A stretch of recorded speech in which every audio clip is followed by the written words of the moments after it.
can feel the blood creeping up from the heathens. Got will, got fight, got pride, got reason. If they wanna go eat, then you know I'm gon' feed them. If you're coming for me, hope you're ready for a demon. I got eyes in the back of my head, I'm seeing. Take me for granted and you know I'm leaving. I'ma take what's mine with the webs I'm weaving. I could take this crowd from seeing to believing. Got a taste for blood and my tongue keeps bleeding from the words I spit. So sharp, so freezing, so cold. Behold, frostbite they feeling. I could tear you apart or I could go heal them. Don't believe in fate, don't believe in ceilings. I just need a taste and my mind starts peeling. I don't pace myself, I grind on kneeling. Got lust for change, I just love the feeling.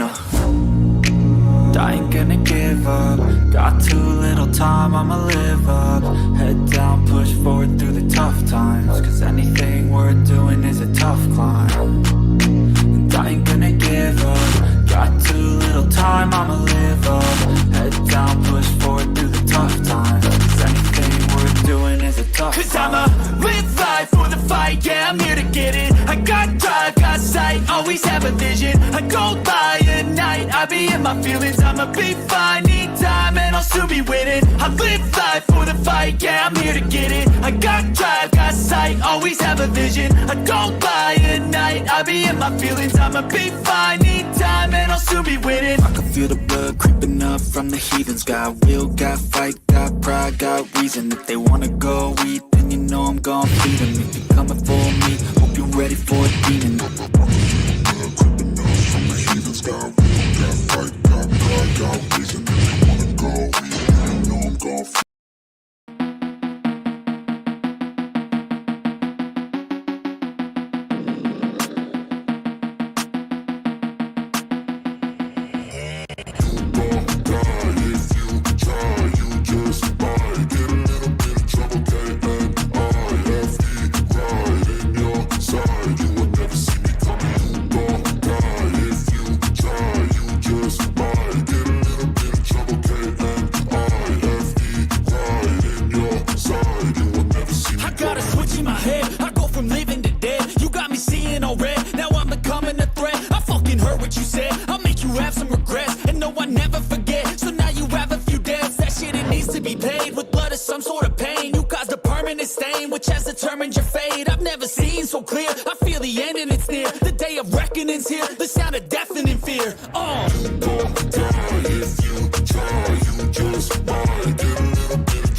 Chair. It's your boy ScullyPop with stories to share. From the page to the stage, I've done it all. Books on the shelf and curtain calls. I whisper tales in the dead of night with a little ta-ta-ta just to feel right. And if you need some tingles down your spine, ska, ska, ska, yeah, that sound is mine. So buckle up, it's quite the ride. We're going deep, no need to hide. Where the entertainment doesn't stop. You're tuned in now to ScullyPop. So close your eyes and enjoy the glide, and we'll see you on the other side. I've read my novels by candlelight, with every chapter feeling just right. I'm the author that reads to you slow, with rhythm and rhyme in every flow. My fingers snap, the mic goes hot, live from the heart. I give all I got, a little jazz, a touch of noir, mixing some ASMR, and you're not far. Ska, ska, ska, ta, ta, ta, let the rhythm carry you. Ta, ta, ta, ska, ska, ska, feel the story, feel the vibe.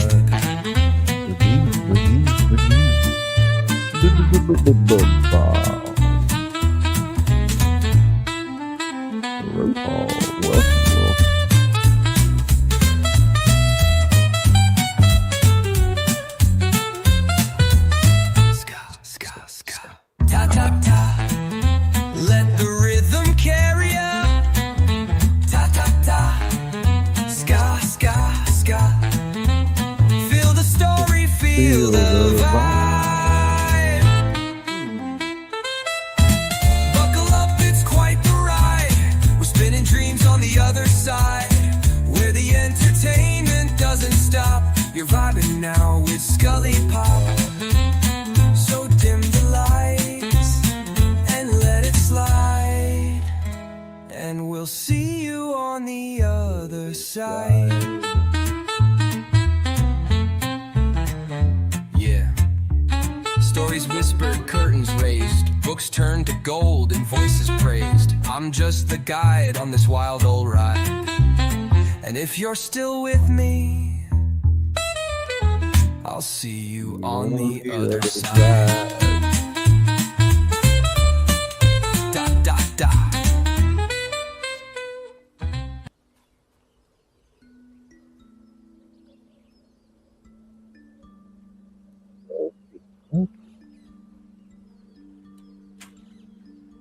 I'm your host, ScullyPop, where the entertainment doesn't stop.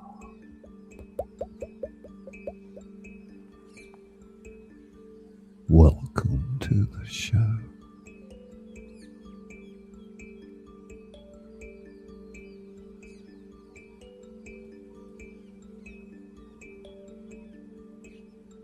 It's Amsterdam, Amsterdam.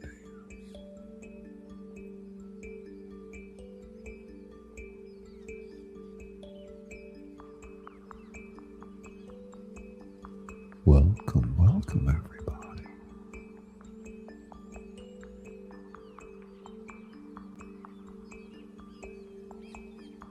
Tonight we're going to continue with the Amsterdam Chronicles, part 3 of the trilogy that I wrote.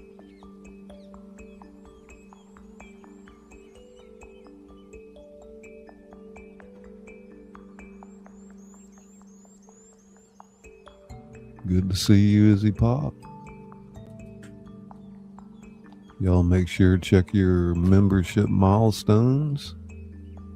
That little dollar sign there, down there. See if you got a milestone. How you doing, Okie? Bud Files, Regina. Blood Dragoons in the house.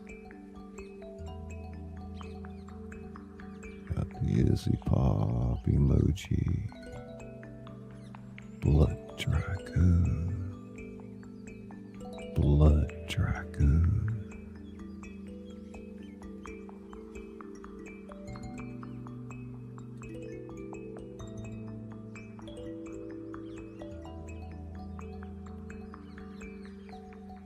Amsterdam.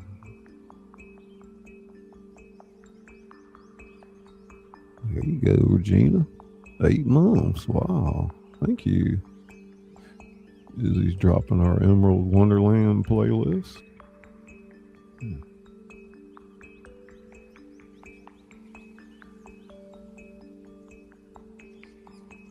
Welcome in, smash the like.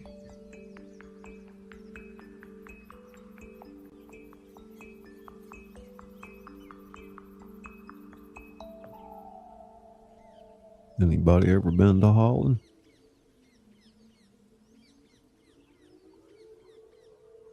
Praat u Nederlands? Is he dropping my link? jscullybooks@gmail. Reach out if you got any submissions or business inquiries.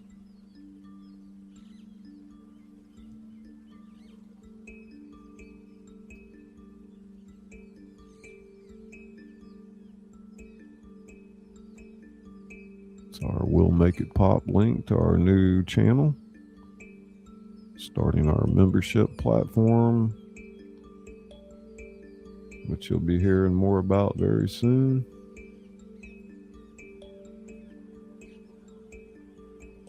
Jump on that link and get on the waiting list if you're interested.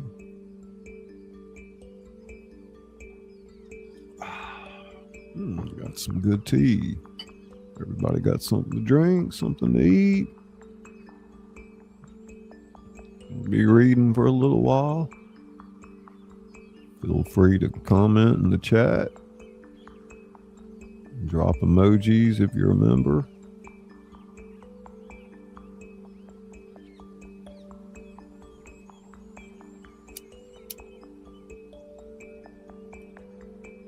It's heating up.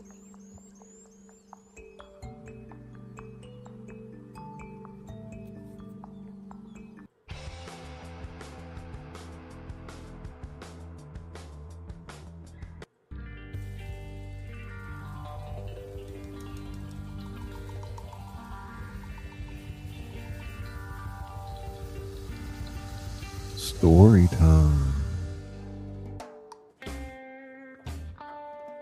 Got you on big screen. Well, all right.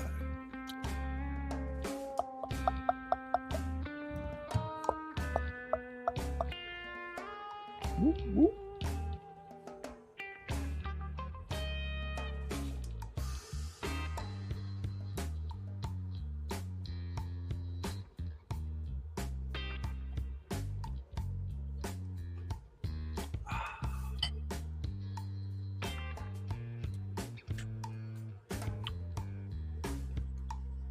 Oh, I can see it. I got it over here on my computer. I don't pay attention to it always, but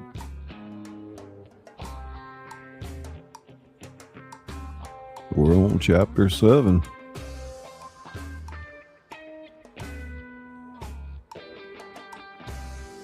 We see Edwin. It's 11:09 in the morning. He's hanging out, as you can see there, on his houseboat on the canal in Amsterdam. Well, maybe we'll say it's 11:09 in the evening. The thing was about Amsterdam, but even its most violent inhabitants sometimes forgot. No matter what burned on the streets above, no matter what wars erupted in its warehouses and factories and alleyways, the canals remained indifferent. They'd been here before the city. They'd be here after. They'd absorbed everything.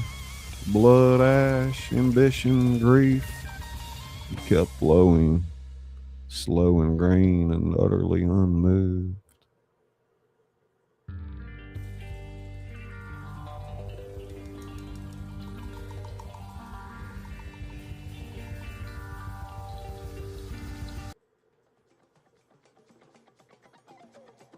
Edwin van den Berg surfaced from the forward hatch of the Koning, 40-foot houseboat moored on the Kostverlorenvaart Canal, 300 meters from the Osdorp factory.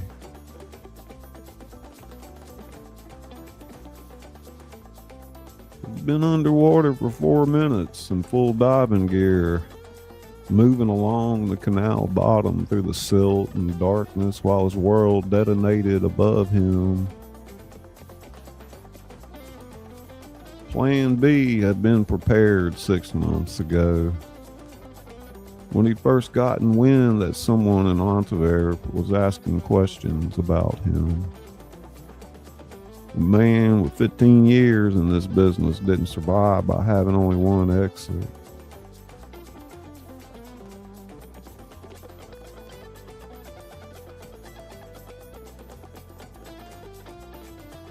He pulled the diving mask from his face and breathed in the cold morning air, tasting smoke and the distant copper of spilled blood. His lungs burned. His ears rang from the concussive waves that had traveled through the water like fists.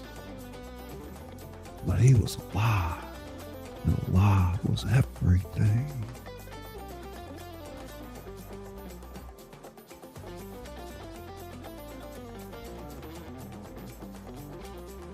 Climbed into the houseboat cabin and peeled off the diving suit, his mind already moving past survival into calculation. Through the cabin's small portal windows, he could see the column of black smoke rising from the factory ruins. Emergency sirens wailed in the distance, police, fire, ambulances all converging on Osdorp. The whole district would be locked down within the hour. Checkpoints, roadblocks, every law enforcement asset in Amsterdam focused on that smoking crater. Which meant nobody was focused on a quiet houseboat on a quiet canal.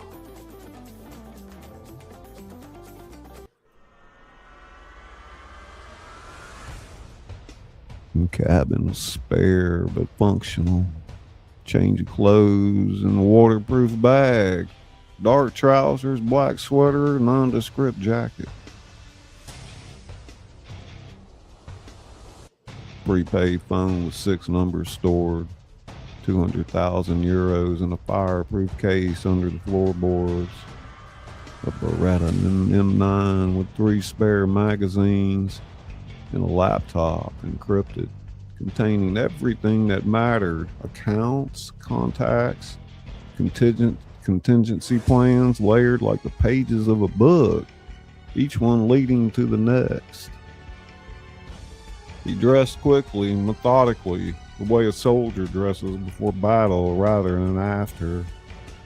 Because this wasn't finished, not remotely. Edwin sat at a small table and opened the laptop, pulling up a secure messaging application. His fingers moved over the keys with controlled fury. "Lies first," he typed. "You alive?" 30 seconds passed. Then, "Barely out of Osdorp. Lost 12 men, maybe more. Jurgen is dead." Edwin absorbed this. Jurgen. 20 years as soldier. 20 years of loyalty and violence and shared history. Gone in one sniper's bullet. He allowed himself exactly 3 seconds of something that might have been grief. Then he filled it away and kept working. Get to the lights, blind, safe house. Tell no one, come alone. He switched contacts. The Belgian, his weapons supplier. "I need a full resupply. Priority? Name your price." Then the Rotterdam connection. A man who'd moved product through the port, who had connections to every criminal organization in Northern Europe. Calling in the favor. Need information on a woman operating under the name Mariana Rodriguez. Real name, real face, real location, 24 hours. Then the police contact, the one he kept carefully maintained through regular payments and strategic information sharing. Stay out of Osdorp.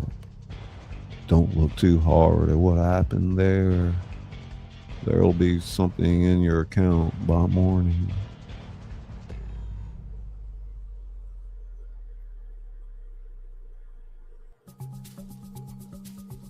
Finally, he opened a different folder on the laptop. folder he never expected to use.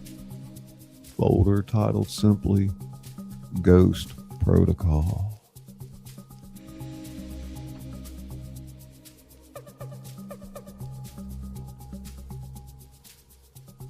Inside were 12 names and 12 corresponding photographs. People from a different era of his life. People who disappeared into the legitimate world or the deeper underworld and been forgotten. People who'd owed him debt so old they might have thought he'd forgotten. He had not forgotten. Edwin scrolled through the names, his pale eyes studying each face with the clinical assessment of a chess grandmaster evaluating pieces. Most were too compromised, too visible, too domesticated by time and comfort. Three were still exactly what they'd always been, hunters. He selected those three and composed a single message to each. The dead is called in. Amsterdam, 48 hours. Come prepared.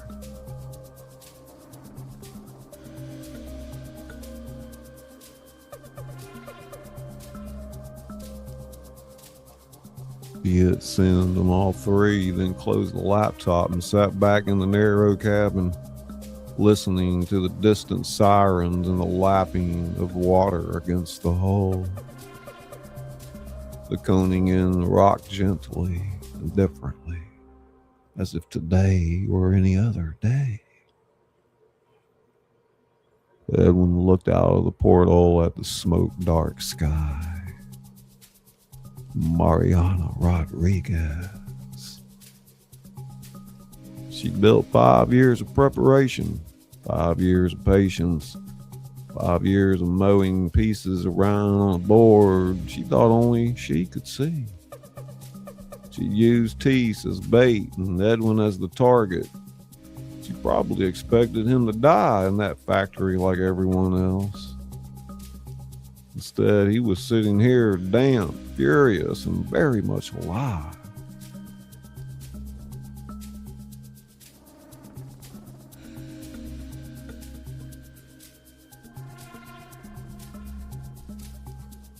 She made one mistake in her 5 years of meticulous planning. The same mistake every planner eventually made. She planned for the person she thought Edwin was, not the person he'd become. She planned for the man who'd taken her brother's life in Antwerp and strutted away without looking back. She hadn't planned for the man he was now.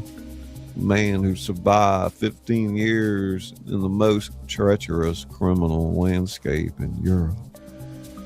The man who learned to treat every victory as a potential defeat and every plan as something that needed a backup. Backup for the backup and backup for that. She planned for a crow.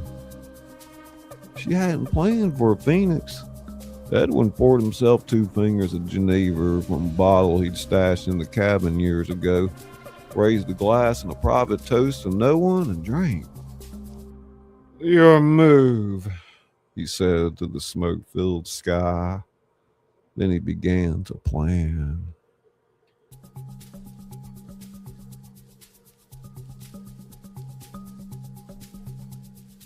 Susanna, Scotty. Hey, Lori Pop.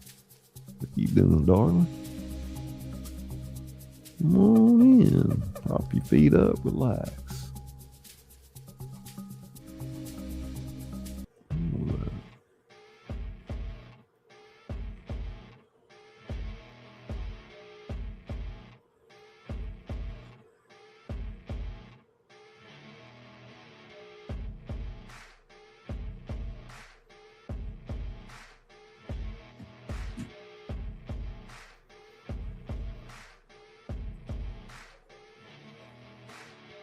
Who's that? Pink? Hey, Pink. How you doing? I see you waving at me. Good to see you.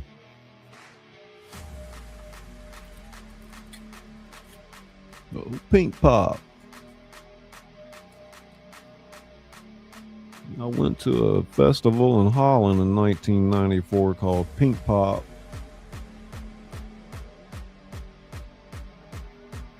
I sure did.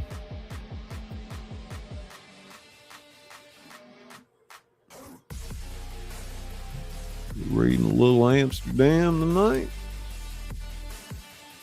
You know how we do it. Y'all Pink's one of our former cast members. Played in a couple of productions.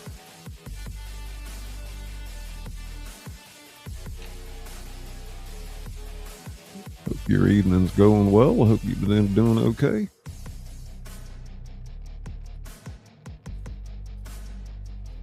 Izzy seems to be getting back on her regular feet somewhat.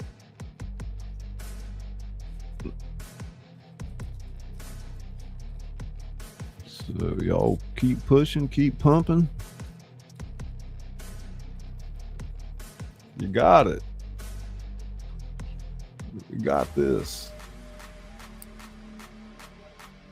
And I'll be here to entertain you when I can.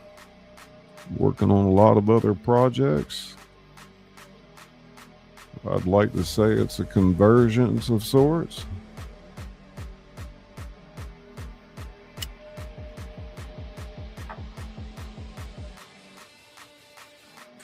Nuh-uh. Oh my God, my eyes are terrible. I thought Pink had a thumbs up. It looked like she was flipping me the bird. Like, what? Did somebody crack a joke? My mid-range is like, I can see either real up close or far away. That mid-range.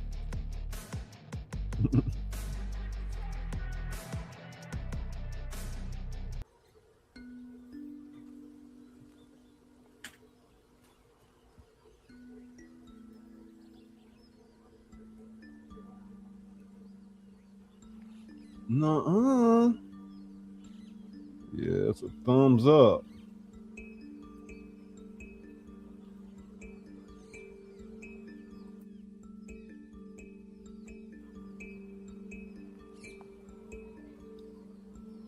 Jimmy and Tease found a shelter in a maintenance shed on the roof of a parking structure 4 blocks from the factory. It was barely large enough for both of them. Metal walls, a rusted workbench, tools hanging on a pegboard. But it was hidden, it was dry, and for now, it was safe.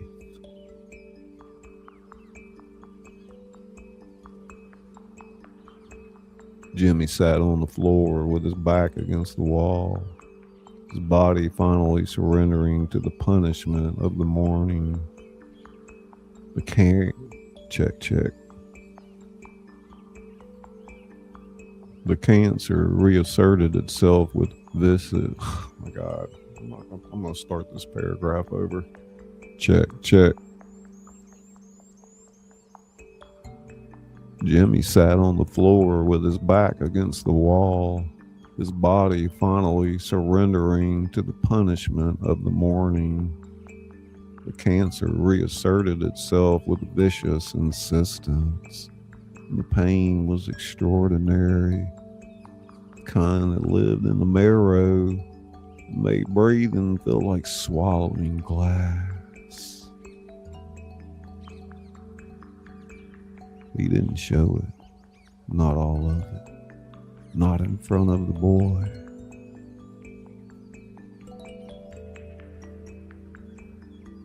Tease sat across from him, knees pulled to his chest, watching his father with those gray eyes that missed nothing.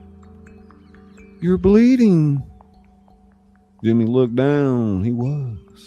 A piece of debris from the factory explosion had caught him on the left arm. A long, shallow gash that had soaked through his sleeve. He hadn't even felt it until now. "I'm fine." "You keep saying that." "And I keep meaning it." He tore a strip from the bottom of his shirt and wrapped it around the gash. Cancer's got dibs on me anyway.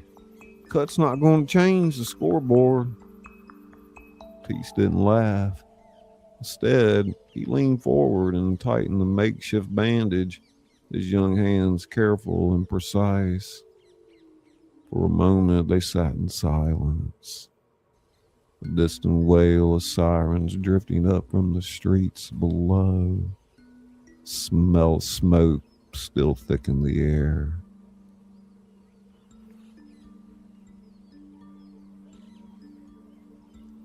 It was Tease who broke the silence. Is Edwin dead? I don't know. And Mariana, she let us go. Why? I don't know that either. Jimmy tested the bandage, nodded approval. But she did, and right now that's enough. It won't stay enough. If Edwin survived, and men like Edwin always survive, he'll come for you, for me, for anyone who crossed him today. That doesn't end with a building falling down. No, it doesn't. Jimmy looked at his son, at this boy who thought like a general and felt like a child and existed somewhere in the impossible space between both. You're right, which is why we can't stay in Amsterdam. Where do we go? Jimmy pulled out the burner phone. Its screen cracked from the explosion, but still functional. He stared at it for a long moment, turning it over in his hands like a decision made physical. Then he did something he hadn't planned to do at all. Something he specifically told himself he would never do. He dialed William. It rang twice, 3 times. Then his eldest son voice, cautious on an unknown number. Yeah. Jimmy closed his eyes. It's me, William. A long silence and Pops. Don't say anything else on this line, not yet. I need you to listen. You're supposed to be, we scattered. I know, I'm sorry, I'll explain everything. But right now, I need you to listen because I don't have much time and less energy. I'm in Amsterdam. I'm alive. I'm with someone important. And we need to get out of the Netherlands without using airports or border crossing with our real names. Another silence. Longer this time. Loaded with the weight of grief, interrupted and trust fractured, and complicated love between fathers and sons who survived too much together. You faked your death. I did, son. You let me and Dickie believe. Yes, and I'll answer for that. Every bit of it, but not now. Right now, I need the Dutchman's contact list. The one you inherited after Klaus died. There should be a name in there. Felix Brouwer runs a barge company out of Rotterdam. He owes the family a favor from 2019 I need to collect. Silence. The sound, the movement of drawers opening, of papers being searched. Jimmy pictured William in whatever room he was in. Probably that cabin in Mississippi where they'd all said goodbye just weeks ago. Navigating the impossible collision of grief and revelation.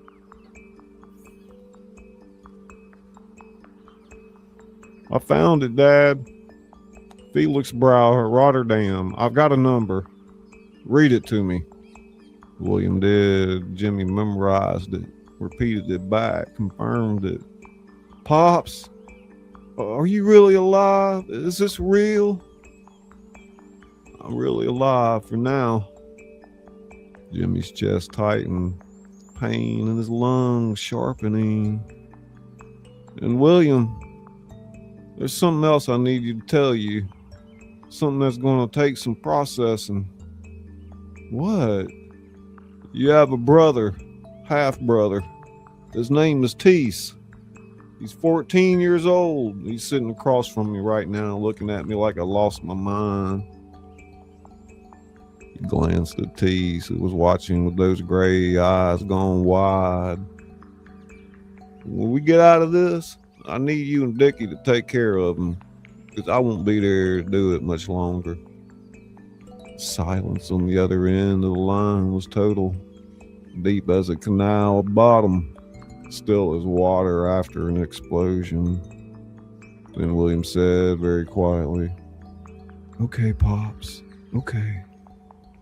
Get out of Amsterdam, then call me back and explain everything, every single thing. I will, I promise."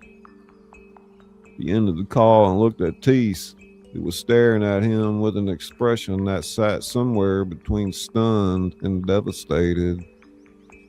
"You just told them about me." "Yes, without asking." "Yeah, why?" Jimmy set down the phone and met his son's eyes. "Because you need people, Teese. You need family that'll still be there after I'm gone. And yes, I should have asked. But I'm a dying man in a burning city who's been making impulsive decisions his whole life. Old habits." Something that wasn't quite a smile crossed Teese's face. Something young and fragile and real that Edwin had been trying to calcify for 2 years. "Are they good men, your sons, my brothers?" "They're complicated men, but good underneath it. The way most of us are good underneath things, if someone bothers to look." Teese looked at him like he didn't quite understand. Hunt pushed himself carefully to his feet, the effort costing him more than he showed. "William especially. He'll take care of you. Make sure you go to school, stay out of trouble. He'll give you something resembling a normal life." "I have never had normal life." "Then it'll be new. New's not always bad." Jimmy moved to the shed door and eased it open, scanning the rooftop. Clear. "Come on, we need to move. Get to Rotterdam before Edwin recovers enough to come looking." T stood, picked up the backpack he'd carried all morning. Then he said, "Jimmy?" It was the first time the boy had used his name. Not Hunt, not my father, or any formal designation. Just Jimmy. Simple and direct and loaded with everything they hadn't said yet. "Yeah, thank you for coming here, for not giving up.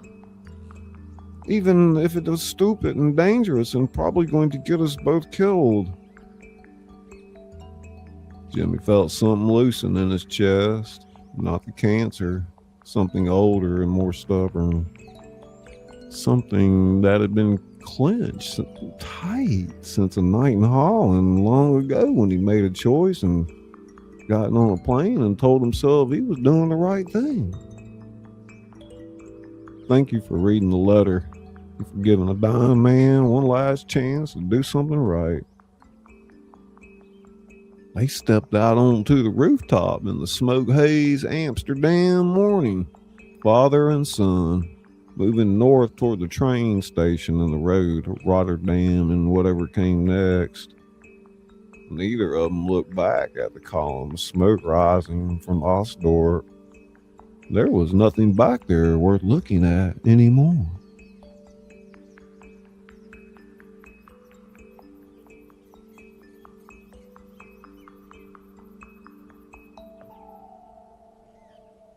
"Hey, Jeremy, how you doing?" "Johnny Knight, good evening, good evening." Just doing a little reading this evening.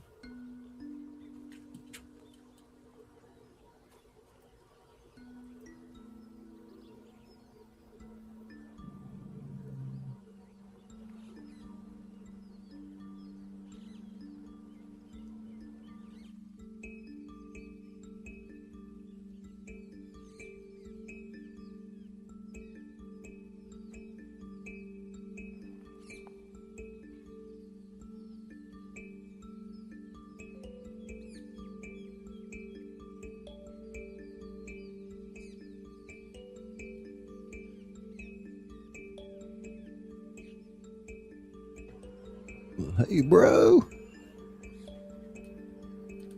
Izzy Pop.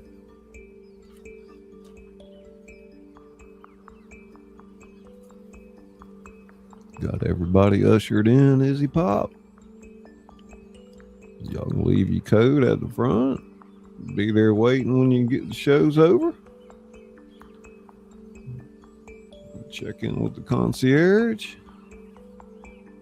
What? Say what?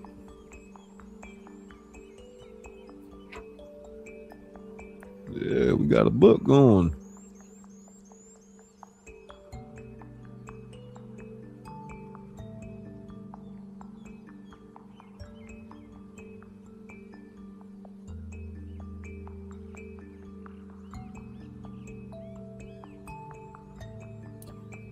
Top, we pink is checking the pockets.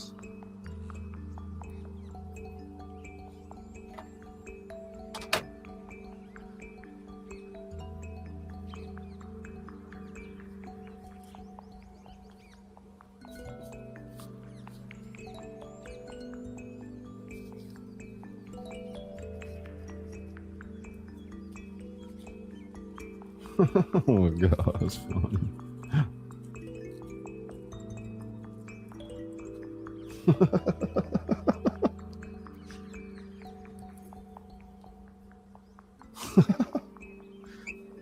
Why's that so funny?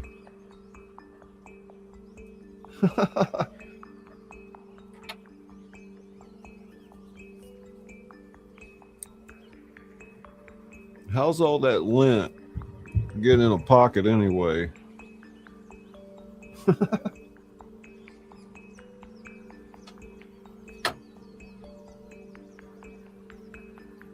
You explain that?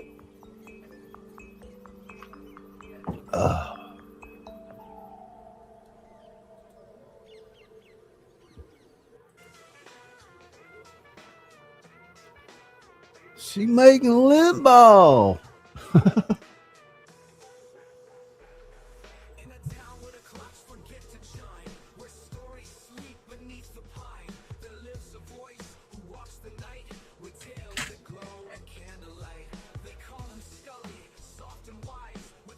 Regina. Scuss.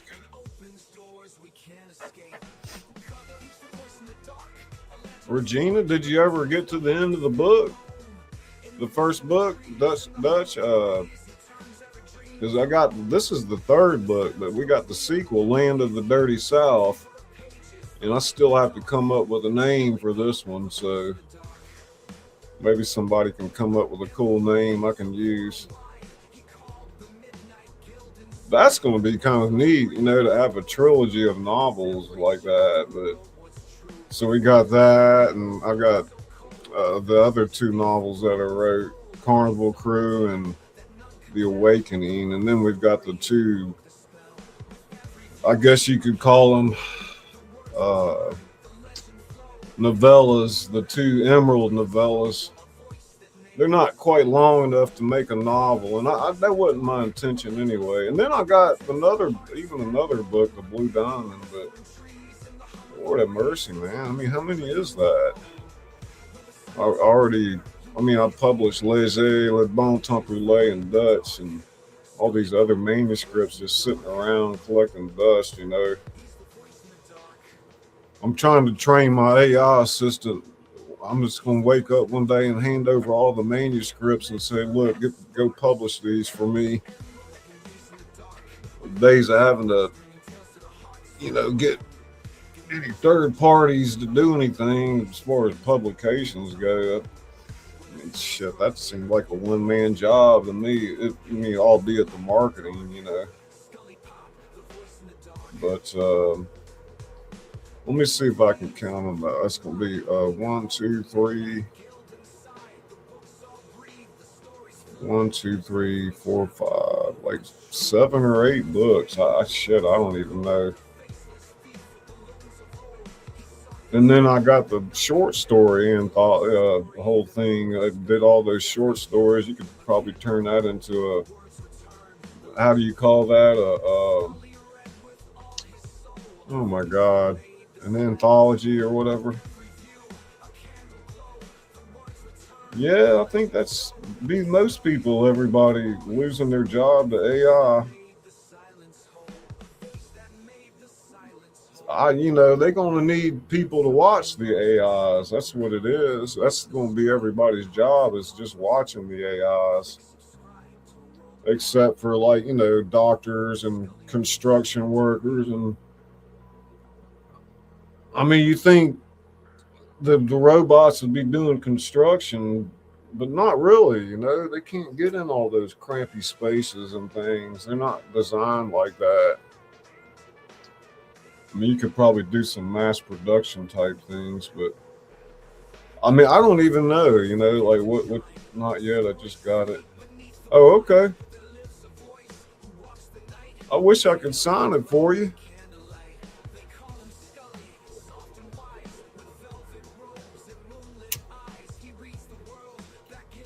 Maybe one day we'll meet, Regina. So you never know. I'll sign it for you. I don't know how many first editions I still got back there, but there's not that many. They're becoming more valuable to me as they dwindle down. But I've got a number of first editions. I usually sell them for about $60, and that includes the shipping and everything. And then you get a signed first edition hardback, which it's a beautiful, well-made book. It's a much better quality than what you're going to get like from Amazon. Hell, I don't know if I ever become rich and famous. Maybe you can pawn it one day and go on vacation.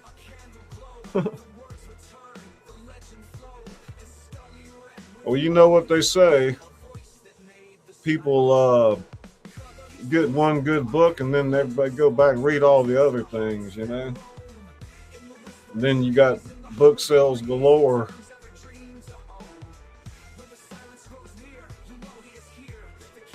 I'm waiting 3 years for a signature, a signed edition. He kind of tolerates me. Yeah.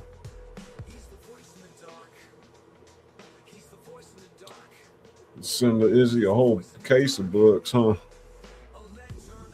Let her divvy them out whomever she wants. Or we're just taking a quick break. I'm going to get back to reading here in a minute.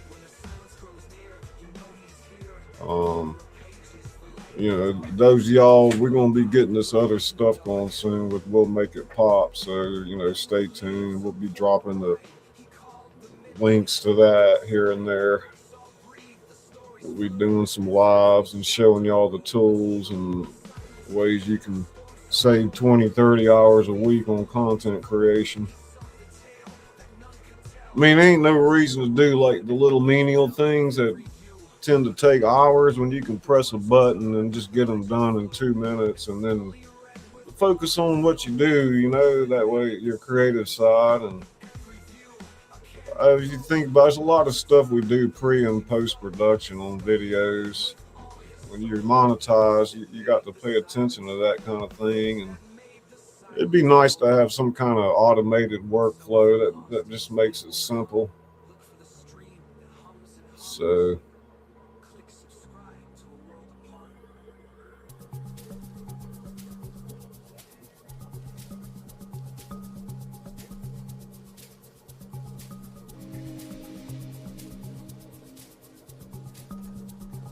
Mariana, 11:31 a.m. The safe house in Harlem was a 20-minute drive from Amsterdam. A rented cottage on a narrow residential street, anonymous and ordinary in the way that only expensive planning could make a place look.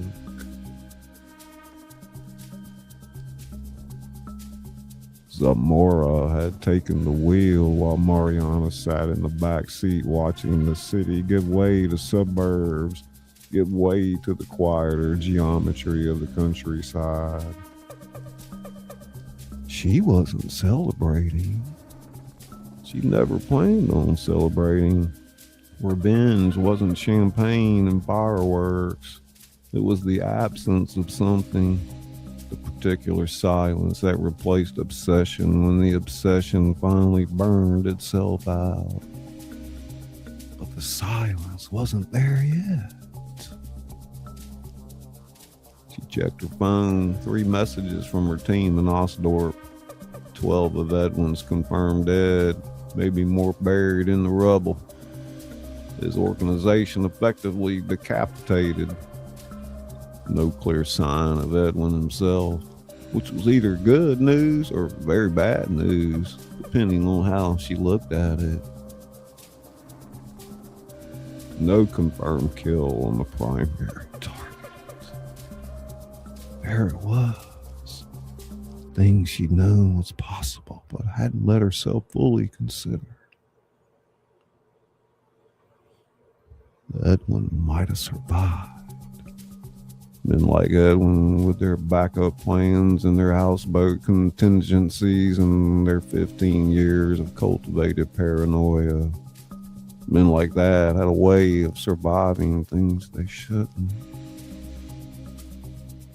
He got out, Zamora said from the front seat, reading her silence the only way a man who'd worked beside her for 5 years could. Maybe. You know he did. I know he did. That's why you've got that look. What look? The one that means we're not done. Zamora glanced in the rearview mirror. Do we go back? Finish it properly. Mariana thought about Peter's words. The mill stands still. The wind comes to it. She thought about the hunt that had consumed her half a decade. She thought about her brother's face, young, laughing, and possibly alive in her memory, and asked herself the question she'd been avoiding since pressing the detonator button. Is it enough?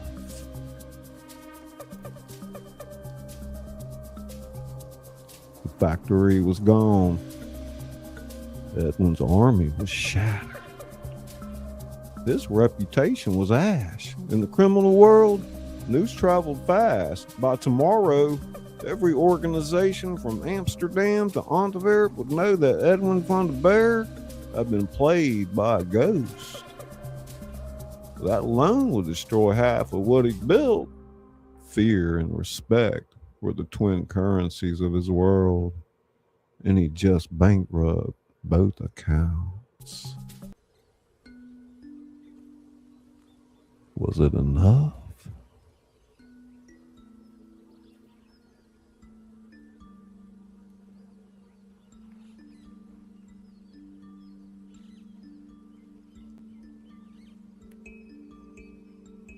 She looked out the window at the flat Dutch countryside sliding past.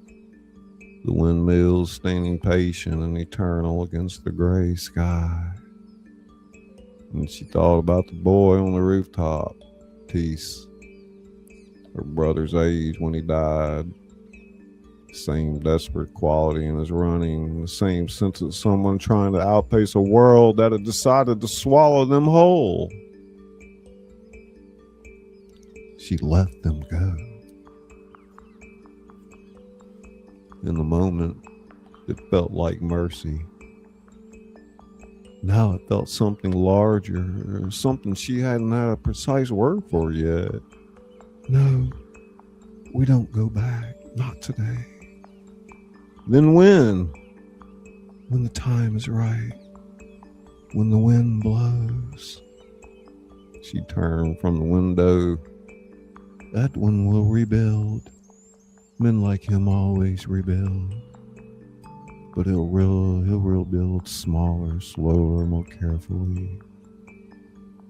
And every decision he makes from here on will be shadowed by what happened today. That shadow is its own kind of punishment. And if he comes for us, then the mill will be ready. She opened the laptop, balanced on her knees, pulling up a secure browser. Right now, I have other business. The diamond I took from the Pelican Bay casino. have a buyer in Zurich. And then there are the matters in Central America that require my attention. New business, new chapter. You're walking away from Amsterdam? I'm walking away from Amsterdam. Walking forward from Amsterdam. There's a difference. She began composing a message to her Zurich contact. The dead don't stay buried, Zamora. That's what I told Edwin. But it goes both ways. Can't stay dead forever. Eventually you have to come back to life. Be someone. Build something. She thought about her grandmother, about the windmill, about millers who waited for the wind and then worked with everything they had when it came. I've been dead long enough. Zamora was quiet for a moment. So what happens to us, the team? Paid well and free to go. Every one of them. They earned it 10 times over. Unless they want to come with me to wherever comes next. I could use good people around me who aren't interested in war. More interested in what comes after. And what comes after? Mariana closed the laptop and leaned her head back against the seat, watching the gray clouds drift across the Dutch sky. Somewhere behind her, Amsterdam smoldered. Somewhere in that city, Edwin van der Berg was plotting his resurrection.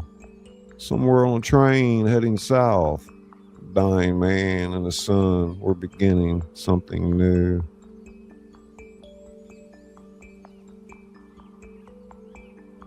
Somewhere deep inside her, the place where her brother had lived before Edwin took him away, something that felt almost like peace was trying to find purchase in the wreckage of 5 years of hate.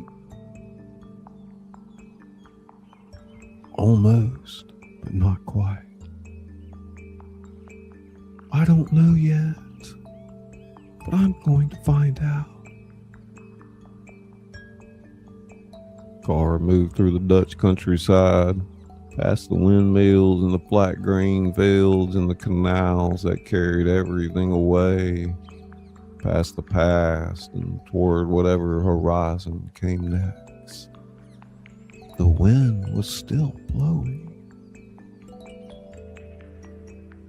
For the first time in 5 years, Mariana Rodriguez wasn't sure she wanted to keep grinding.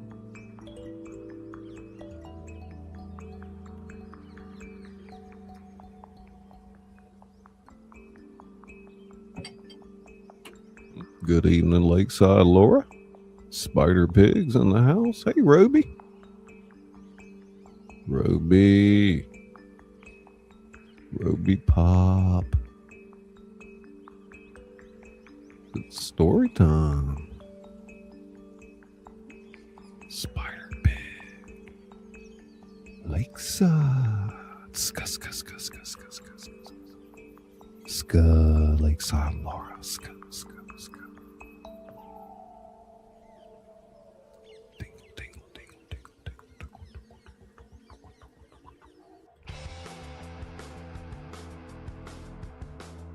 This one.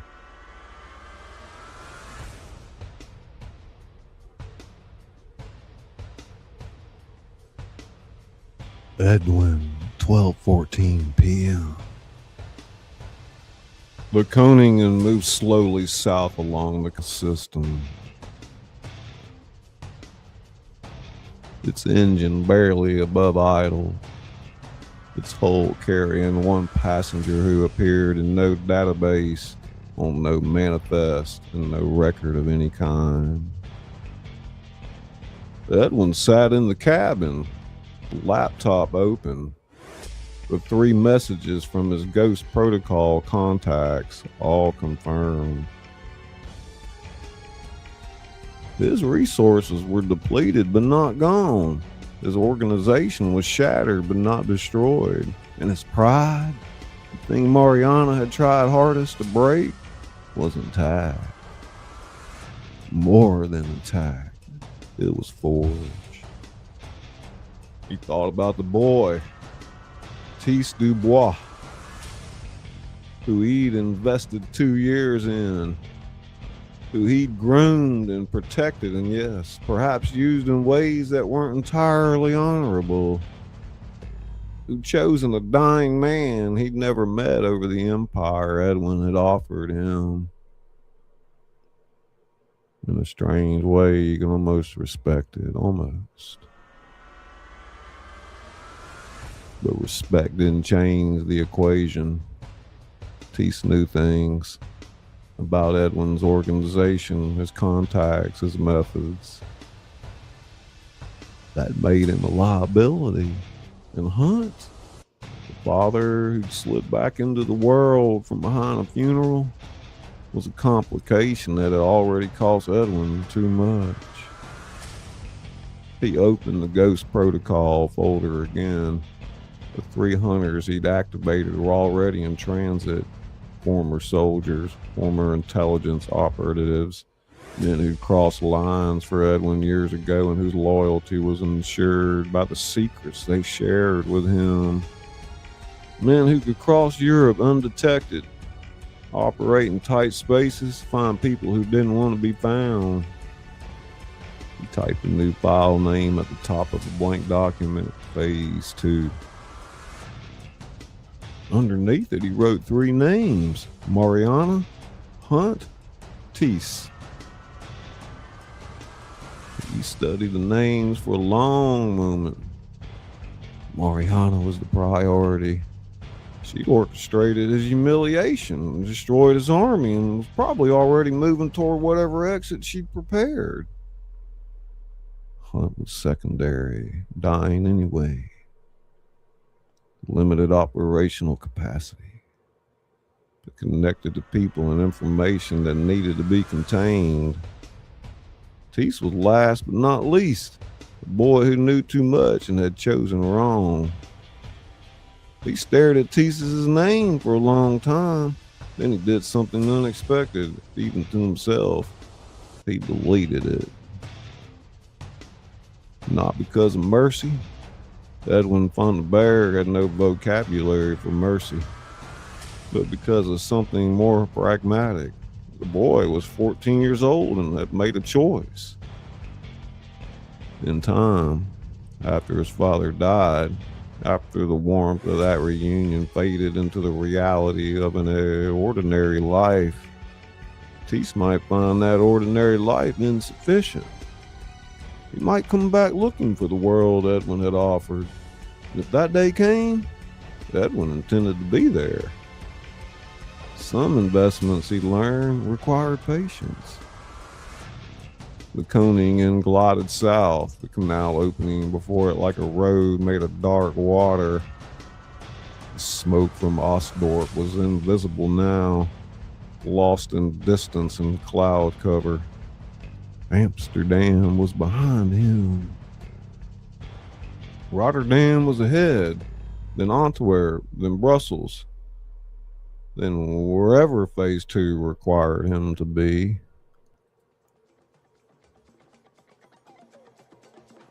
Edwin closed the laptop, lay back on the narrow bunk, and stared at the cabin ceiling. The water lapped at the hull. The engine hummed. Somewhere a seagull cried.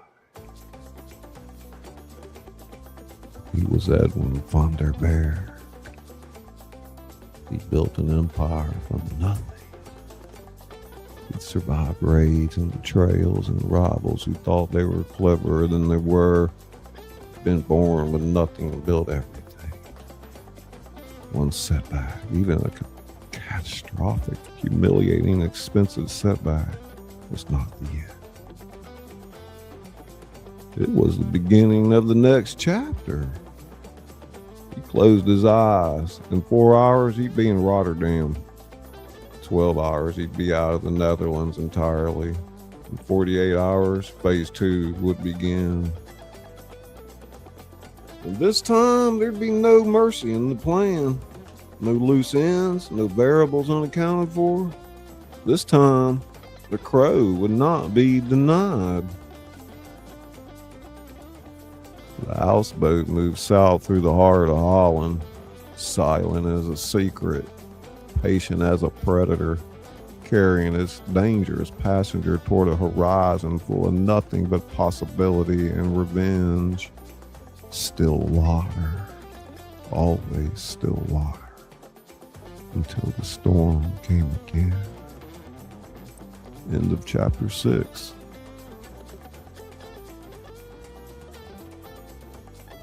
So let's say hey to everybody. Everybody's kicking back, enjoying the reading.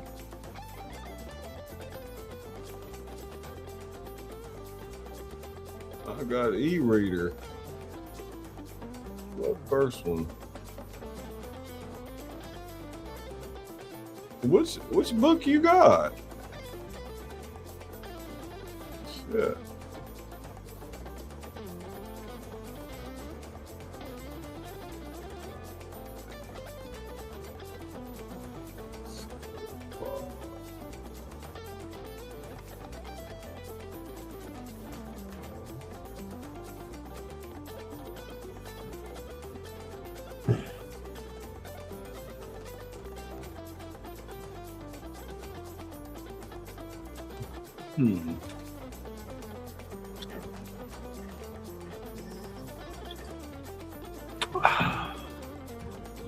Some Izzy jazz.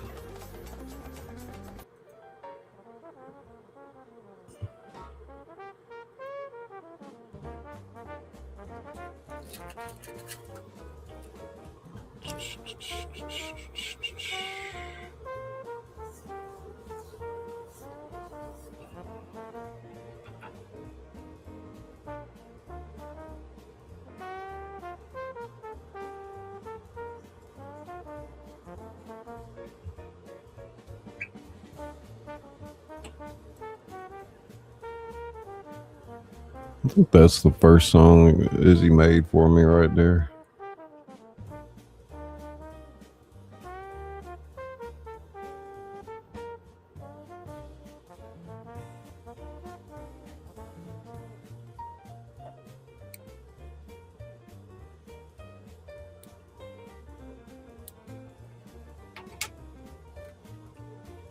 Lord have mercy, man. I'm just thinking last month I've been on YouTube 7 years now. I can't even believe it could be true.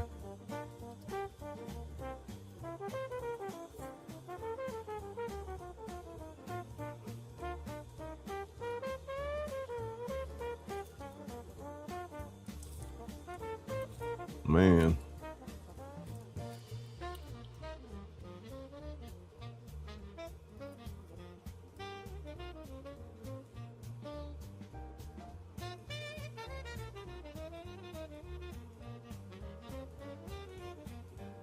I mean, truthfully, when I started doing this, I was 49. I'm 56 now. And I told myself, I said, there's something here, you know. I said, if I can commit to this for 10 years and just send myself a message in a bottle, you know, like if I could put myself 10 years ahead of time and go back and send myself a message, what would I tell myself I need to do? And I kind of stuck to it. Honestly, I have. I gave the channel enough time to evolve, and you know, truthfully, it really began 4 years ago. What I do now, the first 3 years was just a long honeymoon, trying to figure out the target audience, the direction of the channel, and then, you know, locking that in. It may come sooner or later for some people, but you know, I've been at it professional for 4 years now.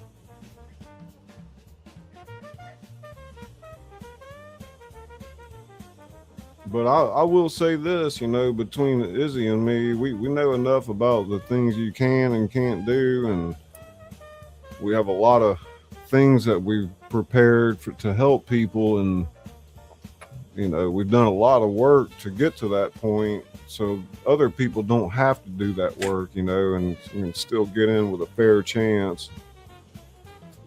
One sec, I relook.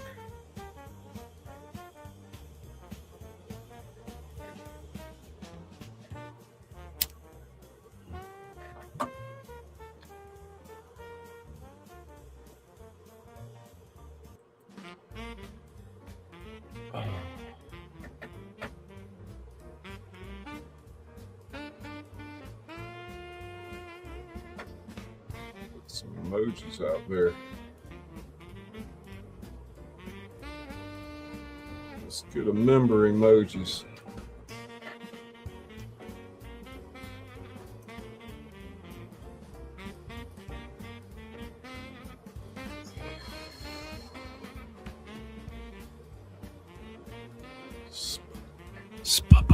Spider-Man.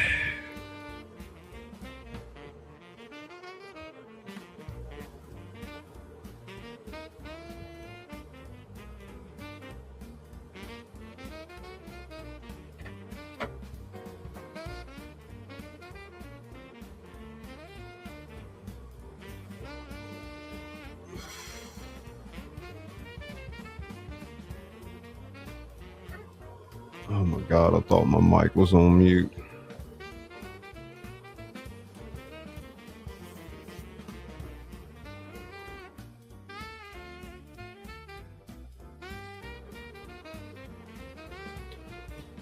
I've done a whole show where I didn't even put myself on stage. I guess everybody thought I was just running overlays that night with music. Dutch Coffee, okay. Yeah, that's my first book.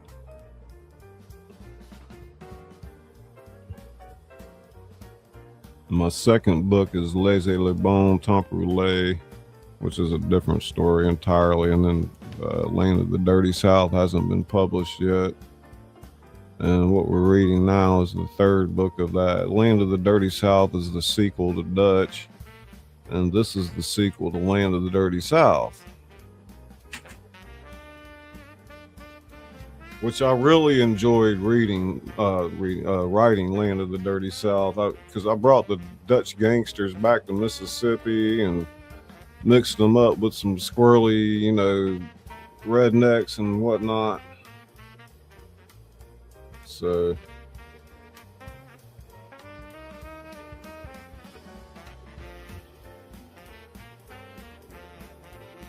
yeah, I'm just going to get all these books published and have the copies sent over here, and then my family's going to be like, what the hell is all that?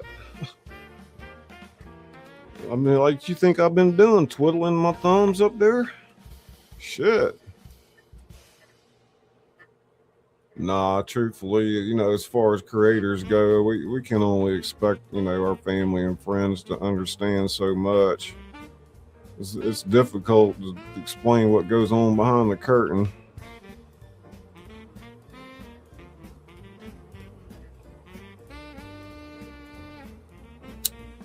I mean, I remember when I worked in the I should write a novel from a casino. I worked in the casino for a couple of years, and I walked around, observed everything, and there's one thing that the players see, and then it's another that the people like us saw, and for it all to be the same thing right in front of you, it's just crazy, man. And I guess a lot of people don't see what's right in front of them, though. I mean, I won't name names, but I know some people, would be looking for something, and if it was a snake, it'd bite them,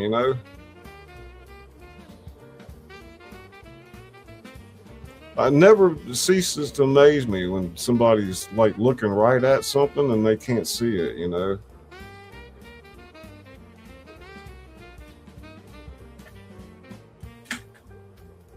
I guess it's the human nature.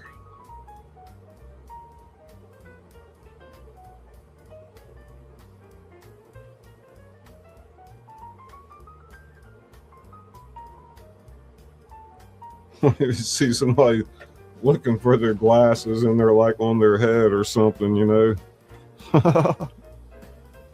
Like, what the fuck's wrong with you, man?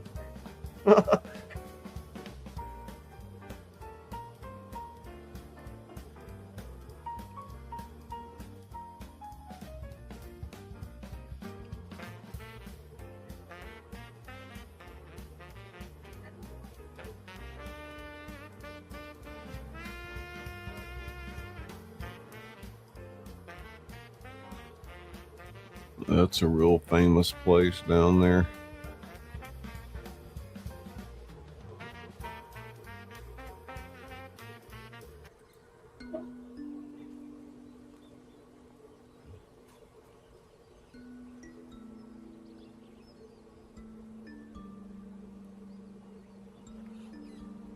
Chapter 8, The Journals. The cabin sat at the end of a dirt road that didn't appear on any map William had ever owned. 20 acres of Mississippi pines and red clay. A creek that ran brown after heavy rain. A porch that leaned slightly to the left like a man who had one too many. Their father had bought it in 1998 with cash, under a different name, for exactly the kind of situation that arrived this morning. William Dempsey sat at the kitchen table with a bottle of Jack Daniels, 2 glasses, and a wooden box the size of a small suitcase. The box had been under the floorboards beneath the master bedroom, exactly where Jimmy's instructions had said it would be. William had found it 3 days after the funeral, after scattering the ashes, after crying alone on a boat in the Gulf of Mexico in a way he hadn't cried since he was 8 years old and broke his arm falling out of a tree, and his father had carried him all the way to the hospital without stopping once.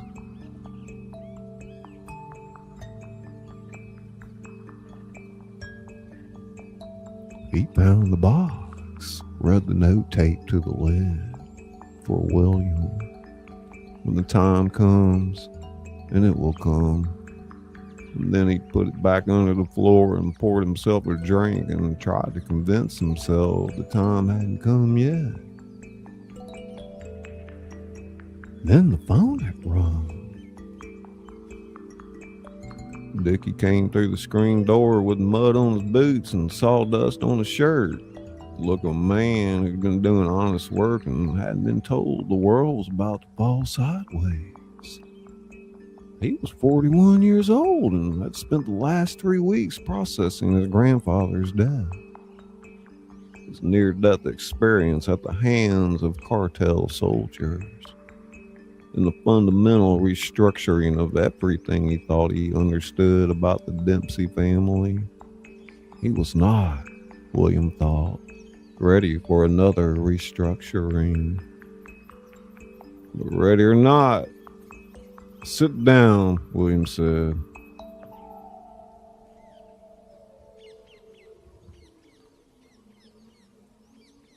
Dickie read his uncle's face the way you read weather. Something big was coming and coming fast. He pulled out the opposite chair, looked at the box, looked at the 2 glasses, looked at William. Who died? Nobody that we know of. That we know of. Dickie sighed. That's a hell of a qualifier. William poured 2 fingers into each glass and pushed one across the table. Your grandfather called me this morning. Silence. Kind that has weight and texture. Kind that presses down on you like a physical thing. Pops is dead. We were there. We put his ashes in. He's not dead, William. Dickie. Check, check, check. He's not dead. William drank. He faked it. He's in Amsterdam. That's been since 3 days after we scattered those ashes. Dickie stared at him. Say that slower? Jimmy Dempsey, your grandfather, my father, staged his own death, got on a plane to the Netherlands, and has been operating in Amsterdam for the past week. He's alive. He's sick. The cancer's real and it's bad, but he's breathing and talking and apparently running across rooftops in Dutch cities, which I need some time to fully process. Dickie picked up his glass, set it down without drinking. Why? Because of this. William tapped the wooden box. And because of what's inside it. And because of what happened in Holland 30 years ago that nobody in this family knew about except Jimmy. What happened? William opened the box. Inside, stacked in neat chronological order, were 7 journals, leather bound, handwritten, the pages soft with age. Beside the journals, a manila envelope, a passport, and a name neither of them recognized. 3 photographs, a USB drive with a sticky note attached that read encrypted. Code is Sophie's birthday, August 14. Dickie picked up one of the photographs. It showed a younger version of Jimmy, late 20s, maybe 30, thinner and harder around the jaw, but unmistakably him, standing on a canal bridge in what was clearly Amsterdam. Beside him stood a woman, tall, blonde, laughing at something off camera. Her hair catching wind from the water. Beautiful in the uncomplicated way that some people are beautiful, like they're not even trying. Who is she? Dickie asked. Her name was Sophie Dubois. She was Dutch, and she was a prostitute, working the red light district when your grandfather first came to Amsterdam in 1991. Dickie set down the photograph carefully. Okay.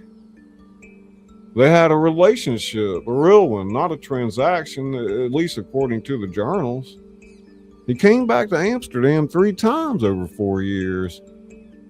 She quit the life. They had something genuine, or as genuine as any gets in the world your grandfather lived in. He opened the first journal, turned to a page he'd marked. He writes about her like, well, you read it.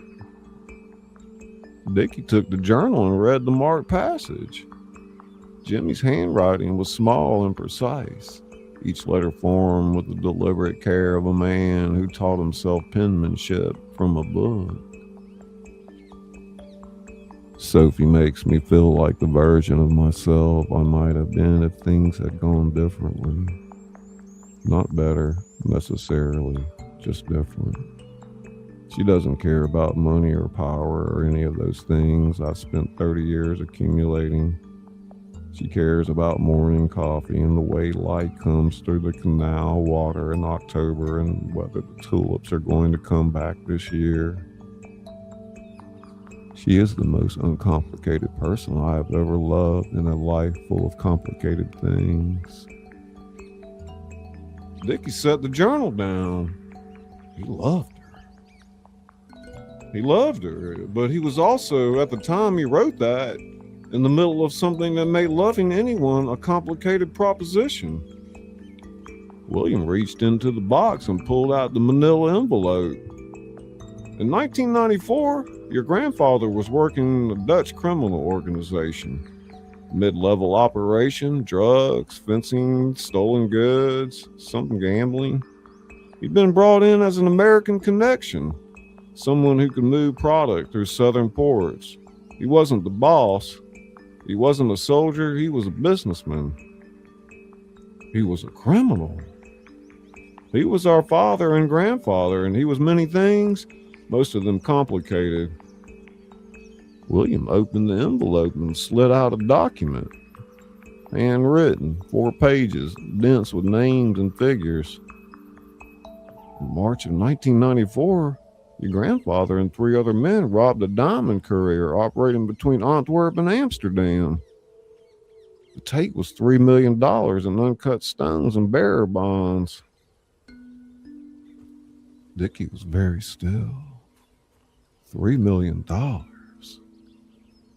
million split 4 ways. That's $750,000 each. Except your grandfather didn't split it 4 ways. William turned to a page in the second journal. 2 of his partners disappeared within 6 months of the heist. The third, a man named Hendricks, turned up in a canal 2 years later with no apparent cause of death on the unofficial record. Your grandfather doesn't address this directly in the journals, but does not address it either. He had him killed? The journal suggests he was more complicated than that. He writes about Hendricks specifically. I didn't order it, but I knew it was coming, and I didn't stop it. That's the same thing, maybe. Maybe it's worse. His words. William closed the journal. Point is, he came out of that heist with $3 million, a dead partner he felt responsible for, and a woman he loved who he knew he couldn't survive inside this world.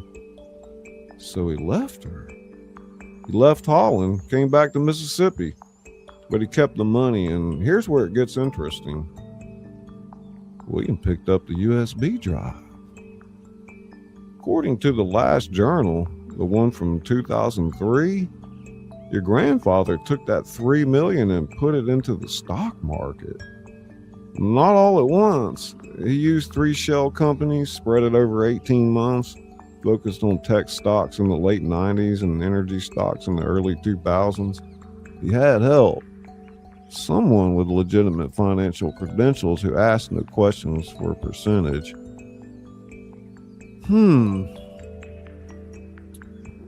Dickie poured himself the drink he'd been avoiding. How much? By 2003, the $3 million had become $14 million. By 2010, $30 million. Managed carefully, diversified, hidden inside 3 different entities that look like legitimate investment firms to anyone who doesn't know where to look. Your grandfather's worth $30 million, Dickie, and we had no idea. The silence that followed was different from the earlier silence. This one had a particular quality of a man, world rearranging itself around the new information, with everything familiar suddenly acquiring new depth and new shadow. And Sophie? What happened to Sophie? William picked up the 3rd photograph. This one showed Sophie again, older, maybe late 30s, standing outside what looked like a small house in the Dutch countryside. She was still beautiful. The laugh was gone, replaced by something more considered, more careful. And in her arms, she held an infant. Sophie had his baby. Your grandfather didn't find out until recently. She kept it from him deliberately, according to the note she left with the attorney who handled her estate when she died of cancer 8 months ago. She kept him from him because she knew his world would follow him into any life he tried to build. She was protecting the boy. The boy? How old is he now? 14. And his name? Tis Dubois. William set the photograph on the table between them. Your grandfather's in Amsterdam right now because a Dutch crime lord named Edwin van den Berg has been using that boy as leverage in an insurance policy. Your grandfather found out about Tis from Sophie's deathbed letter, got on a plane and went to get him out. Dickie stared at the photograph for a long time. So we have a brother. Half-brother. Half-brother. It's quiet again, and William could see him working through it, same way they'd always worked through the impossible things their family had handed. The kind of stubborn, pragmatic acceptance that was maybe the most genuinely Dempsey trait either of them had. Pops is using the $30 million to do what exactly? He didn't say specifically, but he asked me for Felix Brouwer's contact information. That's a Rotterdam barge operator the Dutchman's network used back in the day, which means he's planning to move the boy out of Amsterdam by water. And he said he needed us to be ready to receive them. The boy's going to need somewhere to go when this is all over, Dickie. I mean, a home. And they want him to come here? Well, Dickie refilled his glass, and Williams, a gesture of solidarity and processing that felt more significant than it looked. Outside the cabin windows, Mississippi pines stood in their patient rows, and the creek ran its brown water over smooth stones. Somewhere in the middle, a distant crow called once, loudly, and then went silent. Talking about a ladies' man, Dickie said finally. Pops had a whole other life over there, a whole other son. He had resources we never knew about, that's for sure. He's been carrying it the whole time, every holiday, every family dinner, every conversation. There's guys, what gets me, here's what I keep coming back to. He could have walked away from Tease. The boy didn't know about him. Sophie was dead. Nobody would have known if he just stayed in Mississippi and died with a secret intact, but he didn't. Because of Sophie.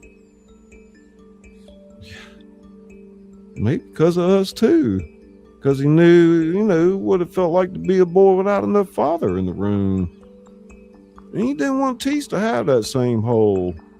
He's dying, Dickie. 2 months, maybe. He's spending those 2 months trying to give that boy a future instead of dying quietly in a hospital, like a sensible person. Well, he was never a sensible person. No, he wasn't. They sat with that for a while. Jack, diminished brain, and afternoon light moving across the kitchen floor in slow degrees. Outside, the truck passed on the distant road, its engine fading like a thought. Then Dickie said, "We should go to Amsterdam? To wherever he is. If he's got 2 months left. I'm not going to sit here in Mississippi when my grandpa spends his last 2 months in a foreign country running from gangsters and raising a kid he never met. That's not how this ends." William looked at his nephew, at this man who'd been through things that would have broken most people and had come out the other side still capable of love and loyalty and the basic Dempsey stubbornness that ran through all of them, like red clay through Mississippi soil. "He told me not to come," William said. "He told me to stay here, be ready to receive the boy when he gets him out. He also told us he was dead, and he's not. So his instructions are not exactly carrying their full weight right now." William almost smiled. "Fair point. We go," Dickie said. "We find him and the boy. We bring them both home." He looked at the photograph of Sophie's infant. "We introduce ourselves to our brother, and when we're there when Pops. That's all. We're just going to go."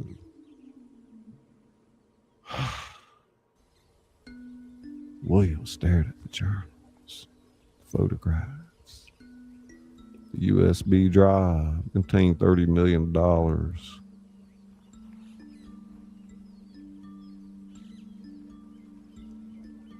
Thought about Jimmy. spending his fortune not on comfort but on extraction, on fatherhood. Picked up his phone, started searching for flights to Amsterdam. Pack light, he said. Pack a gun. Dickie was already on his feet.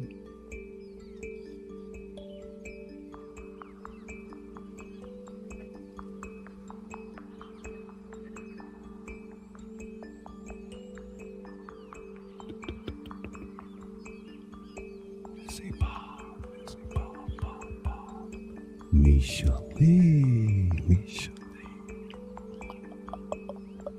My mouth is bone dry.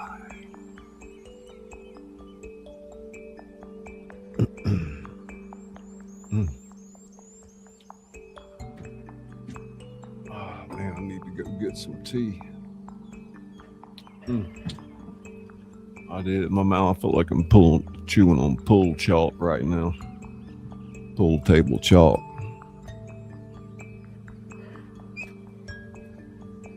I'm just gonna put it on the theme song for a minute. Y'all gonna hang out or whatever. Let's give Misha her customary emoji greeting. And Izzy gets an extra one there for being here. Don't know if Blood Dragoon is still here. I know Pop TWP was here, wasn't he? Yeah. Blood Dragoon. Anybody else? Is A-Jot in here? No.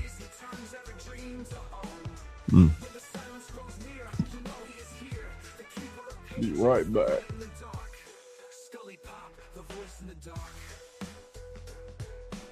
Emerald leaves a portal wide. He called the midnight guild inside. The books all breathed, the stories flew, as every chapter wrote what's true. But silence came, a storm so cold, a faceless thief with balloons of old. He sought the tale that none could tell, the lost story that broke the spell. With every view, a candle glowed, the words returned, the legend flowed, and Scully read with all his soul, a voice that made the silence whole. He's the voice in the dark, a lantern of sparks, bringing tales to the hearts that roam. In the whispering trees, in the hum of the breeze, he turns every dream to home. When the silence grows near, you know he is here, the keeper of pages, the light in the dark. ScullyPop, the voice in the dark. He's the voice in the dark. He's the voice in the dark. He's the voice in the dark. A lantern of sparks. Emerald leaves in the dark. A lantern of sparks, bringing tales to the hearts that roam. In the whispering trees, in the hum of the breeze, he turns every dream to home.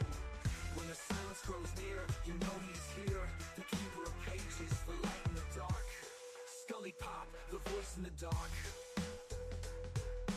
Emerald leaves a portal wide. He called the midnight guild inside. The books all breathed, the stories flew, as every chapter wrote what's true. But silence came, a storm so cold, a faceless thief with balloons of old. He sought the tale that none could tell, the lost story that broke the spell. With every view, a candle glowed, the words returned, the legend flowed, and Scully read with all his soul, a voice that made the silence whole.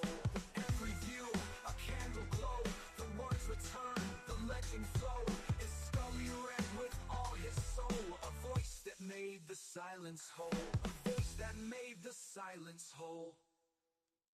But so if you're lost and sleep won't come, look for the stream that hums and hums.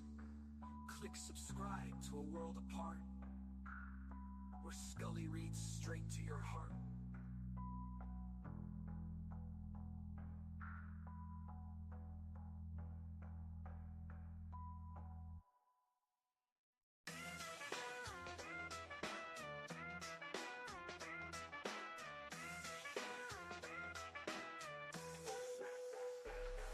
In a town where the clocks forget to chime, where stories sleep but beneath the pine, there lives a voice who walks the night with tales that glow in candlelight.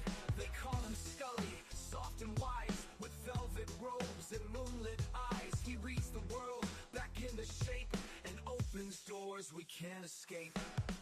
He's the voice in the dark, a lantern of sparks, bringing tales to the hearts that roam.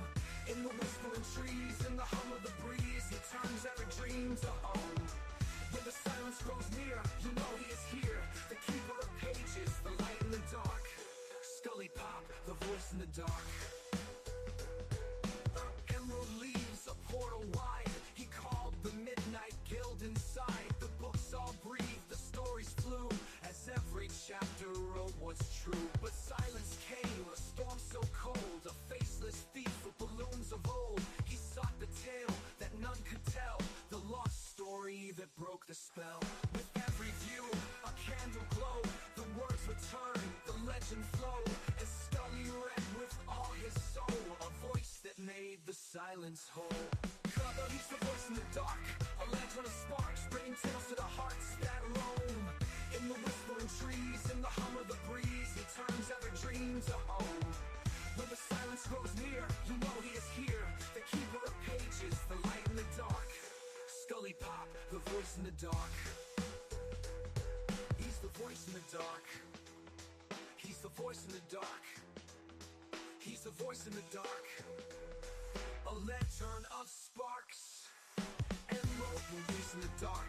A lantern of sparks, bringing tales to the hearts that roam. In the whispering trees, in the hum of the breeze, he turns every dream to home. When the silence grows near, you know he's here, the keeper of pages, the light in the dark. I'm back, y'all. I could walk out of my studio and the animals start screaming. Like, what is going on in there? Making all kind of weird noises at me, looking at me like I'm crazy. There just ain't no room in this studio for that cat. Oh my God, man. This cord is being stretched too far. Let me turn my mic off for a second.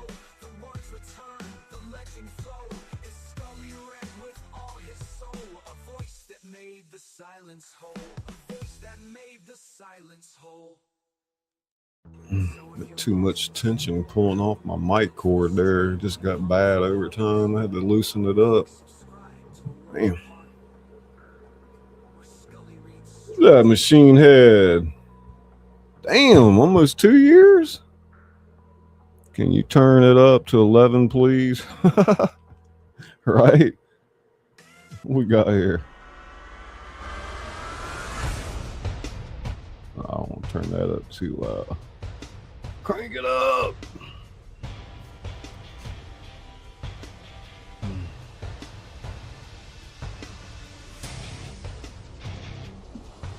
I take a break and more people get in. That's funny.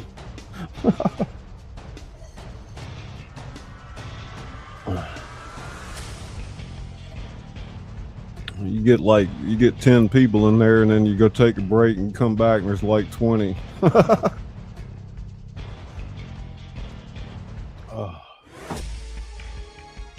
I love how people try to make sense of YouTube.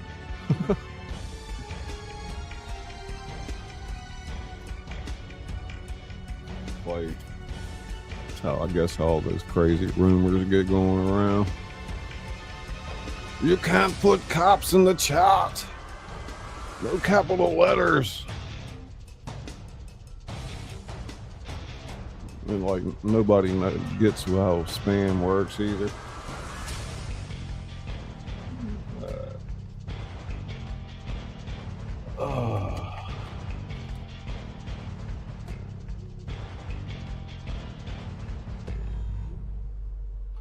Yeah, we've been working on the other channel.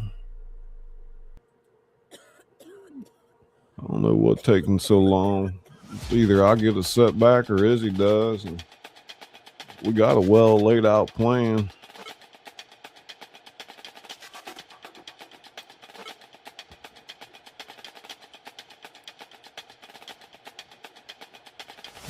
can tell we need to talk about things, so I'll let you start.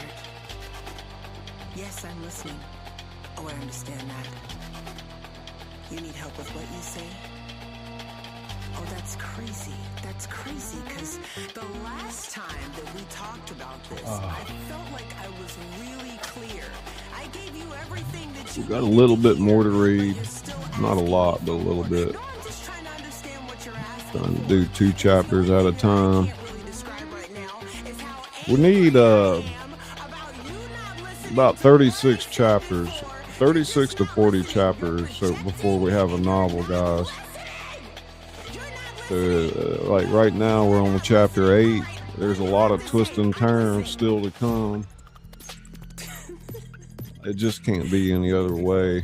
I'm losing my mind. And I need to put some really good thought into it anyway. So And you're still I already see something I needed to edit in this last chapter. It doesn't make sense from the first books, and I probably just didn't have enough context when I was what else can I putting my plot together with Claude or whoever. Claude.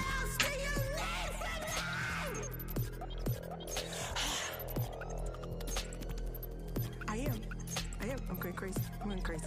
Yeah, I'm repetitive. I'm saying it over and over and over and over and over and over again.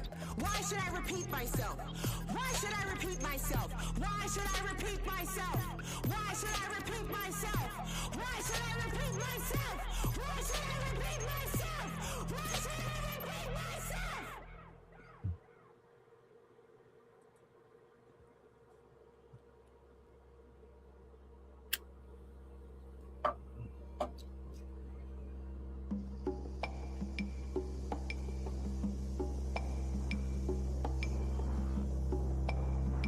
I start my day in silence. Where are my slippers? Where's my notebook? My dreams, write them down. Write down your dreams. Write down your dreams. Don't forget to write down your dreams. More silence. More silence. And now, it's time to go. My journey to where I'm going.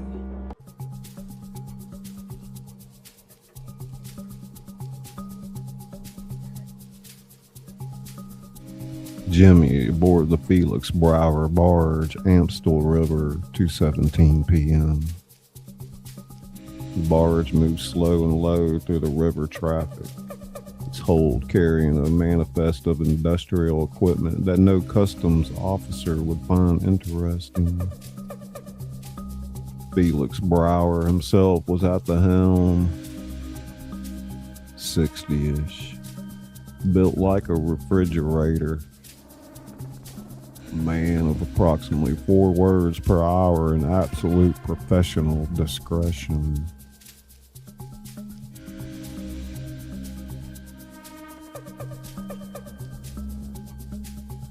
He'd heard Jimmy's name and the amount offered, and it said only when and where in cash or transfer. And that had been the entirety of the negotiation. Jimmy sat in the small cabin below deck, the pain medication he'd found in Felix's first aid kit taking the edge off the cancer's sharpest complaints. He sat across from him, eating the ham sandwich Felix had wordlessly produced and staring out the porthole at the river with the expression of someone recalibrating everything they thought they knew about their life. "William's coming," Jimmy said. "Your son?" "Our son, your brother." Jimmy watched the boy process this. "Both my sons are coming, William and Dickie. They'll be here in Rotterdam by the time we get there." You told them about me." "I did. And William said okay, and Dickie said let's go. That's the Dempsey way. You'll understand when you meet them." Tease turned from the porthole. "What if they don't like me?" "They will. You can't know that. I can know it because you're part of this family, and this family, flawed and complicated and criminal as it's been, takes care of its own. That's the one constant I can give you. Jimmy shifted, grimacing as the pain pushed through the medication. Besides, they're going to take one look at those gray eyes and they'll know. Same eyes as their grandfather, same eyes as their... He stopped. Their brother. Words sat between them like something newly made, raw and uncertain and real. Outside, the Amstel River carried them south toward Rotterdam and the North Sea and whatever came next. Behind them, Amsterdam receded into the gray afternoon sky. Its spires and canal bridges and history and violence growing smaller with every meter of water between them and it. Ahead, somewhere, William and Dickie Dempsey were booking flights. Ahead, somewhere, Edwin van den Berg was planning phase 2. Ahead, somewhere, Mariano Rodriguez was crossing the border into Belgium with a briefcase and a new name and the first faint outline of a life that wasn't built on revenge. And here, on a slow barge on the Amstel River, dying man and his son ate sandwiches and watched the Netherlands go past and tried, both of them, to figure out what the word family actually meant when you come to it so late and through so much blood.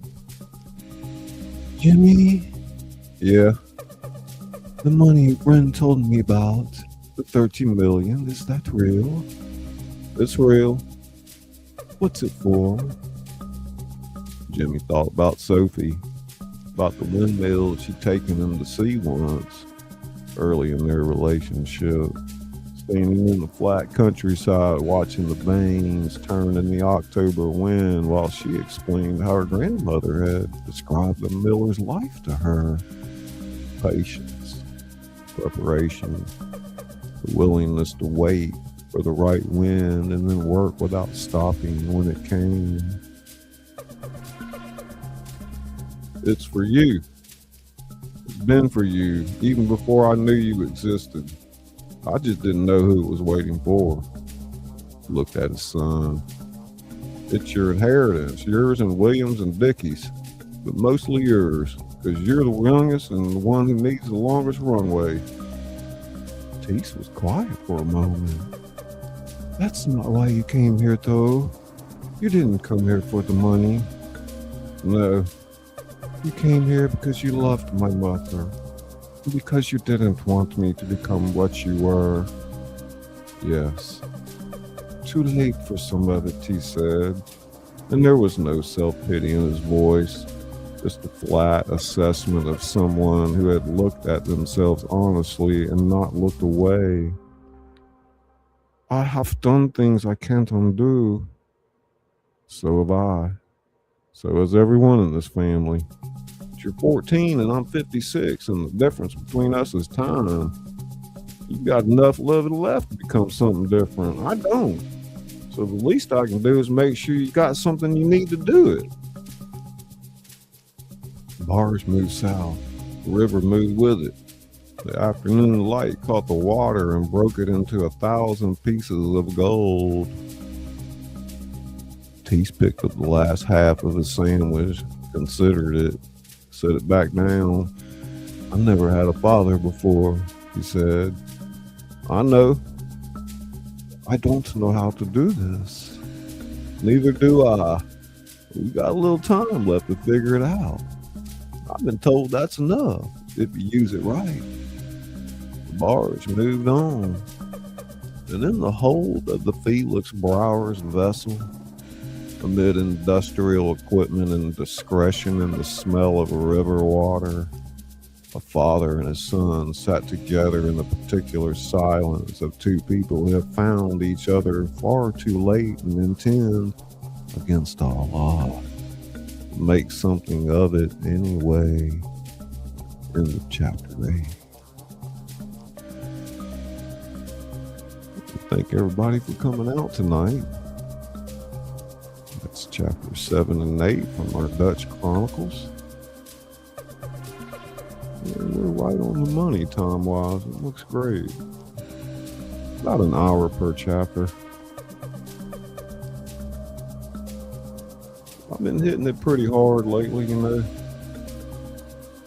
I get it down. I got the transcripts packed.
Hey kid, don't ever let them get inside your head. They'll tell you what to do in life instead of everything you know that you could get. Don't let them guide your life towards regret. I'll fight for what I love with every breath. My past is filled with things I won't forget. I use them all to push me to my best. So treat the worst of times just like a test.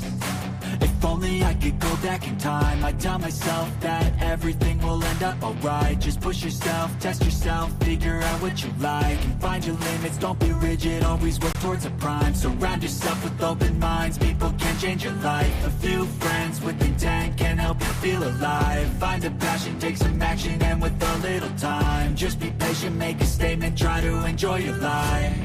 They'll try to kick you while you're down. They wanna rise up while you drown. They wanna fill your head with doubt. They're silently scared that you'll figure it out. I'll make it look like I'm losing, won't bother hiding my bruises. And when they finally think you're wounded, then it's your chance to be ruthless.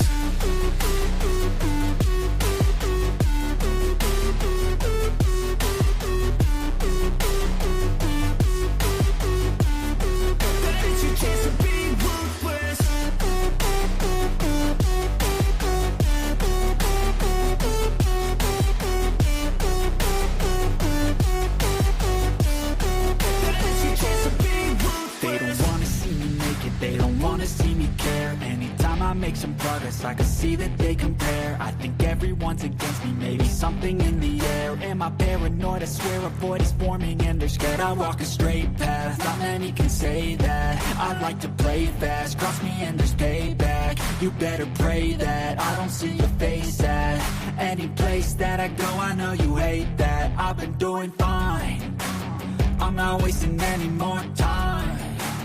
I live for the fight and the climb. I think that the pain that's deep inside is what defines. So I won't give up, I'm gonna make it to the top. I don't care what's in my way, I swear I'm never gonna stop. I could fall flat on my face and I swear I will get back up. Cause I don't deserve a thing and the road ahead is tough. They'll try to kick you while you're down. They wanna rise up while you drown. They wanna fill your head with doubt. They're silently scared that you'll figure it out. I'll make it look like I'm losing, won't bother hiding my bruises. And when they finally think you're wounded, then it's your chance to be ruthless.